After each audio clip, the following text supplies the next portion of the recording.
Fala pessoal, beleza? Sou Petino Matheus Carvalho e essa é mais uma videoaula do grupo PET Elétrica. Bem, essa é a nossa segunda aula de circuitos de primeira ordem. Nessa aula vamos analisar circuitos RC e ver como é sua resposta natural. Bom, o que significa resposta natural?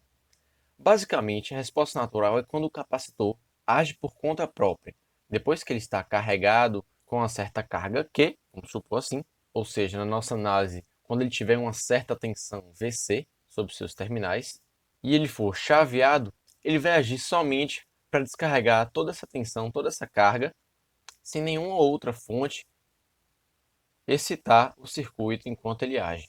Então, resposta natural é simplesmente o capacitor agindo por conta própria, perdendo a tensão que foi armazenada em seus terminais para o restante do circuito, sem nada mais excitar esse circuito. Neste caso aqui, a gente pode ver um circuito RC, em que ele adquire uma certa carga até o instante t igual a zero, e quando t for igual a zero, esse circuito é chaveado e sobra somente este lado do circuito aqui. Ou seja, o capacitor vai se descarregando com essa resistência R aqui, até que ele perca toda a sua carga e não haja mais correntes aqui nesta malha. Então vamos analisar esse circuitinho aqui para a gente ver como que funciona essa resposta natural. Para circuitos chaveados, nós temos sempre que saber como estava o capacitor antes do chaveamento e como ele vai ficar após esse chaveamento. Então temos que analisar para dois instantes de tempo. Primeiro, para t menor que 0 segundos, ou seja, enquanto este capacitor está sendo carregado por esta fonte V0, e depois vamos analisar para t maior ou igual a 0 segundos, ou seja, quando houve o chaveamento e esse capacitor vai se descarregar nessa resistência R aqui. Então vamos analisar primeiro para t menor que 0 segundos. Para t menor que 0 segundos não houve chaveamento ainda, então vamos fingir que isso aqui não está aqui ainda. Não tem essa resistência, não houve chaveamento, aquela resistência está em aberto, não circula corrente. Então este circuito está fechado dessa maneira aqui. Como temos que saber quanto de carga está armazenado, vamos analisar qual é a tensão sobre os terminais do capacitor.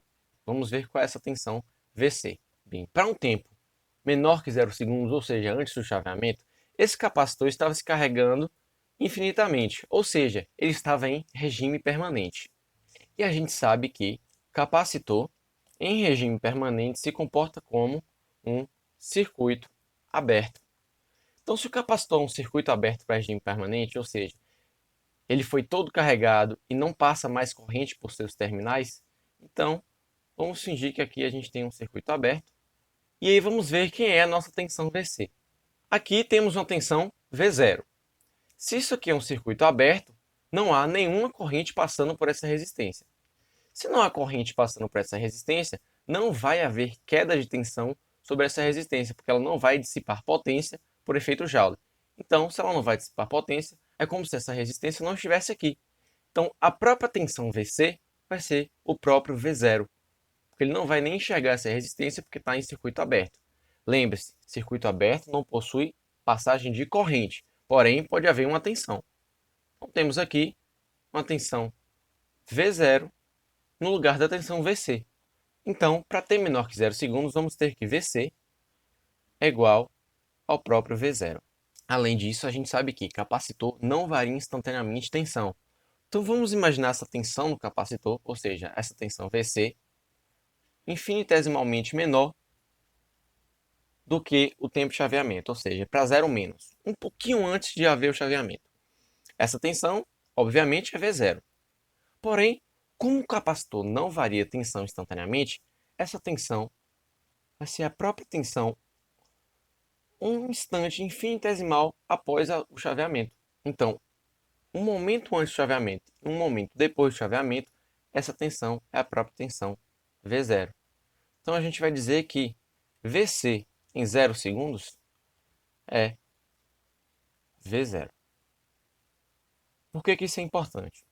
Porque quando a gente for analisar para um tempo maior que T0, a gente vai precisar saber qual era essa tensão armazenada no capacitor. Ou seja, essa tensão VC de 0, que nesse caso é V0, é a tensão inicial do capacitor. Logo no instante em que ele começar a se descarregar, ele tem essa tensão V0. E ele vai perdendo essa tensão aos poucos, conforme a carga que estiver conectada ao circuito. Toda a nossa análise para t menor que zero, ou seja, para t antes do chaveamento, finaliza aqui, quando encontramos qual é a carga inicial do capacitor. Seria a mesma coisa para o indutor, mas vamos ver isso logo a seguir. Agora vamos analisar para t maior ou igual a 0 segundos, ou seja, quando há o chaveamento. Depois que há o chaveamento, a gente pode esquecer toda essa parte aqui, porque isso aqui vai ficar em circuito aberto. Então o circuito será conectado dessa forma. Bem, a gente sabe que para um instante t igual a zero, a tensão sobre o capacitor é V0, que a gente já viu isso. Então vamos guardar essa informaçãozinha aqui. Agora podemos analisar esse outro circuitinho que a gente tem aqui para achar a resposta natural do seu capacitor. Nós podemos resolver esse circuito aqui de duas maneiras, por análise de malhas ou análise nodal. Neste momento aqui eu vou optar por fazer por análise de malhas, mas sairia o mesmo resultado se fizéssemos por análise nodal. Bem, a própria corrente que passa por este resistor é a própria corrente do capacitor. Então, ao atribuirmos uma corrente de malha aqui, essa própria corrente vai ser o próprio IC, ou seja, a própria corrente deste capacitor. Quando a gente fizer a soma das quedas aqui, a gente vai ter R vezes IC mais a queda no capacitor. E a queda nesse capacitor é a própria tensão VC que ele tem. Então, mais VC. Isso é igual a zero. Porém, a gente sabe que IC é igual a C dVC dt. Então, substituindo isso aqui, a gente vai ter o seguinte. R que multiplica C vezes derivada da tensão no tempo, mais essa tensão, isso é igual a zero. Esta é uma EDO de primeira ordem, porque só temos aqui derivadas de primeira ordem. Para a gente poder analisar e resolver qualquer EDO, é preferível sempre que se deixe o termo que multiplica essa derivada igual a 1. Então, para deixar esse termo aqui multiplicado apenas por 1, temos que dividir toda a equação por R vezes C. Realizando essa divisão, a gente vai ter dVC dt mais VC dividido por RC é igual a 0 dividido por RC, que é igual a zero. Então aqui está a nossa EDO de primeira ordem e que nos trará a resposta natural para o nosso circuito RC. Essa resposta natural fica bastante evidente por causa deste termo aqui. Quando temos a equação diferencial igual a zero, isso diz para a gente que não há nenhuma entrada no nosso sistema após o chaveamento, ou seja, não há nada excitando o nosso circuito depois que o capacitor começa a se descarregar. Esse zero indica isso para a gente, então é a nossa resposta natural. Agora, precisamos resolver essa equação diferencial aqui. Para resolver uma equação diferencial, existem inúmeras formas. Nesta aula, mostrei a você apenas uma maneira de resolver essa EDO. Porém, em aulas posteriores, mostrarei um método de resolução de EDOs por Laplace, um método que agilizará bastante seu processo de resolução de EDOs, principalmente se for de segunda ordem. Porém, ficará para uma próxima videoaula, mas fiquem ligados. Para este EDO específico, vou utilizar o método de separação de variáveis. Como funciona? Abusando um pouquinho da linguagem matemática, iremos tratar esse termo dVc/dt como sendo uma divisão de dois diferenciais, um de tensão e um de tempo. Então, deixaremos de um lado da equação somente termos em função de Vc e do outro termos em função de t. Então, vamos fazer a separação das variáveis aqui. Vamos ter aqui dVc/dt é igual a menos Vc sobre Rc. Vamos deixar tudo que é Vc de um lado e tudo que é t do outro. Então, vou passar esse Vc dividindo para lá. Vamos ter dVc, que multiplica 1 sobre Vc, é igual a menos 1 sobre Rc, e multiplica dt. Agora que temos dois diferenciais em ambos os lados, vamos integrar em função dos seus diferenciais para, enfim, encontrar qual é a nossa resposta. Bem, integrando este lado em função de Vc, sabemos que a integral de uma função 1 sobre x dx é igual a ln de x mais uma constante de integração. Então, teremos aqui o ln de Vc mais uma certa constante. Integrando do outro lado, vamos integrar em função de t. Como isso aqui é um número constante, a integral de 1a, que é uma constante, em função de dx, dá simplesmente um ax, também mais uma constante de integração. Então, vamos ter aqui menos t sobre rc mais uma outra constante 2 de integração. Essas duas constantes somadas vão dar uma outra constante. Então, eu posso agrupá-las e ter somente uma constante envolvida. Vamos ter ln de Vc, que é igual a menos t sobre Rc, mais uma constante k qualquer. Como estamos interessados em Vc, precisamos isolá-lo. E para isolar, vamos colocar a exponencial aqui em ambos os lados das expressões e vamos ter exponencial de ln de Vc, a gente pode cortar a exponencial com ln, vai sobrar apenas Vc. Vamos agora colocar de t, só por rigor matemático. Isso é igual a exponencial de menos t sobre Rc mais k. Temos aqui no expoente uma soma que, pela propriedade, a gente vai ter uma multiplicação de mesma base. Euler elevado a uma constante é também uma outra constante. Então, a gente vai ter, por fim, que Vc de t vai ser uma constante k qualquer vezes exponencial de menos t sobre Rc. Por fim, esta é a resposta da nossa EDO. Porém, ainda não finalizamos. Lembra que encontramos para t menor que zero que Vc de zero era igual a V0? Então, vamos aplicar essa condição nesta equação aqui. Vc de zero, para esta equação, é simplesmente k vezes exponencial de zero sobre Rc. Exponencial de zero vai dar 1. Então, vamos ter que Vc de zero é igual a k. Porém, Vc de zero também é igual a V0. Então, encontramos aqui que k, neste caso, é igual a V0.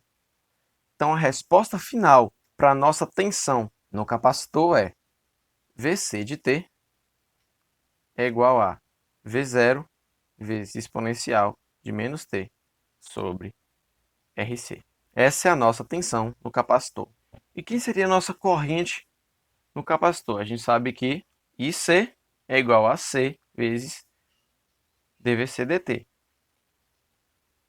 Portanto, IC vai ser a própria capacitância, neste caso é C, vezes a derivada da tensão. A derivada dessa expressão vai ser o próprio V0, que multiplica. A derivada dessa exponencial no tempo vai ser simplesmente descer todo o termo constante que multiplica este t aqui. Então, vamos ter menos 1 sobre Rc, vezes a própria exponencial de menos t sobre Rc.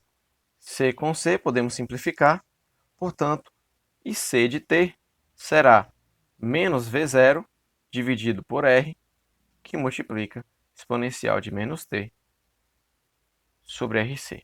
Está aqui a nossa tensão e a nossa corrente para o nosso capacitor desse circuito aqui que a gente começou a analisar.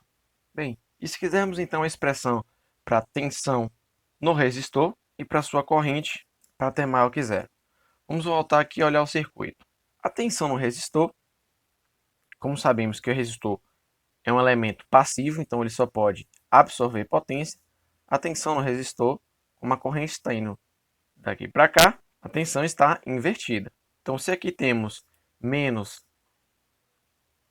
VR e aqui temos mais VC, podemos concluir que VR será menos VC.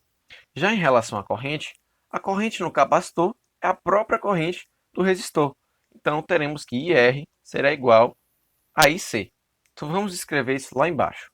Como VC é V0 exponencial de menos t sobre Rc, VR de t será menos V0 exponencial de menos t sobre Rc. E R, como é igual a IC, próprio, menos V0 sobre R, exponencial de menos t sobre Rc. Lembrando, toda essa análise aqui é para t maior ou igual a 0 segundos. Para t menor que 0 segundos, a tensão VR era zero, não passava nem corrente por aquele circuito. O circuito não estava nem chaveado para o lado daquele resistor. Agora, para t maior ou igual a 0 segundos, a tensão e a corrente no resistor obedecem a essas duas equações aqui. Perceba bem que Como fizemos análise de malhas, nós sabemos que, pela lei das tensões de Kirchhoff, a soma das tensões tem que ser igual a zero. Se a gente somar a tensão VC com a tensão VR, isso tem que ser igual a zero. E, de fato, V0 exponencial de menos T sobre RC mais menos V0 exponencial de menos T sobre RC vai dar, de fato, zero. Se tivéssemos feito análise nodal, a soma das correntes teriam que ser igual a zero. Neste caso, a soma das correntes não vai ser igual a zero. Porém, não interessa, porque a gente fez análise de malhas. Então, perceba, as equações para sua corrente e tensão no resistor vão ser diferentes a partir da análise que você faça. Porém, é só uma questão de convenção. No final de tudo, todas as equações vão bater e o resultado vai ser idêntico. Porém, a expressão para corrente e tensão no resistor vai variar de acordo com a sua análise. Então vamos pegar agora essas 4 equações que a gente tem para o capacitor e para o resistor e desenhar para ver como vai ficar o gráfico da sua tensão e da sua corrente no tempo. Vamos desenhar então o gráfico da tensão sobre o capacitor. Vamos ter aqui VC e aqui o tempo. Para T menor que zero, a gente já viu lá na nossa análise que a tensão sobre o capacitor estava fixa em V0. Para T maior que zero, passa a obedecer a essa equação aqui. Então ela parte de V0 e vai decaindo com essa exponencial até um valor muito próximo de zero. Então ela vai cair exponencialmente até um valor próximo de zero. Vai ficar assim então ao eixo T. Já o gráfico da corrente no capacitor, a gente tem que, para T menor que zero, a corrente que passa pelo capacitor é zero. Então ele fica aqui fixo em zero. Porque ele está em regime permanente, se comporta como circuito aberto. Para T maior que zero, ele passa a obedecer a esta equação aqui. Então ele parte de menos V0 sobre R e começa a decair para o zero. Neste caso, como o valor é negativo, ele vai ascender até o zero, com essa exponencial aqui também. Então ele vai subir e vai tender a zero. Repare, tivemos aqui um pico de corrente. Isso é um problema? Não, porque estamos falando de capacitores. E capacitores não variam instantaneamente a tensão. Já a corrente pode variar instantaneamente de zero até esse valor aqui, menos V0 sobre R. Vamos ver agora o gráfico para a tensão no resistor R. Aqui VR, tempo. Bem, para T menor que zero, o circuito não estava nem chaveado. Então a tensão sobre aquele resistor era zero. A partir do momento em que o circuito foi chaveado, o resistor passou a obedecer a essa equação aqui para a sua tensão. Então ele pulou para um valor menos V0 e começou a decair, tendendo a zero com essa exponencial aqui também. Repare, tivemos um pico de tensão, porém isso não é um problema para o resistor, tal qual não será um problema para o indutor. Este salto, essa variação instantânea de tensão só é problema para o nosso capacitor. Vamos ver agora a corrente no nosso resistor R. Novamente, o circuito não estava chaveado, essa corrente era nula até o instante de chaveamento. Depois, ela tem um pico até menos V0 sobre R e ela vai decaindo exponencialmente até muito próximo de zero. Além disso, repare, como mostrei que a soma das tensões tem que ser igual a zero, por causa da análise de malhas, se a gente somar essa parte da tensão com essa parte da tensão, reparem que em todos os pontos essas tensões vão se cancelando.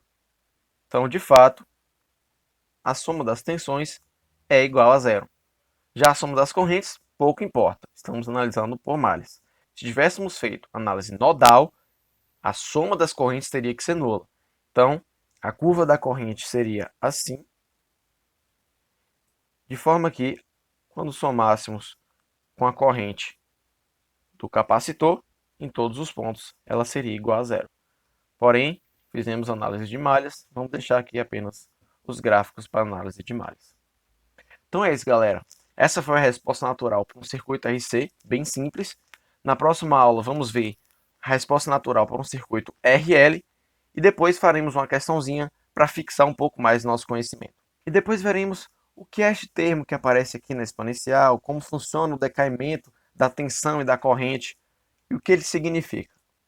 Então é isso, nos vemos numa próxima aula, um abraço e até mais!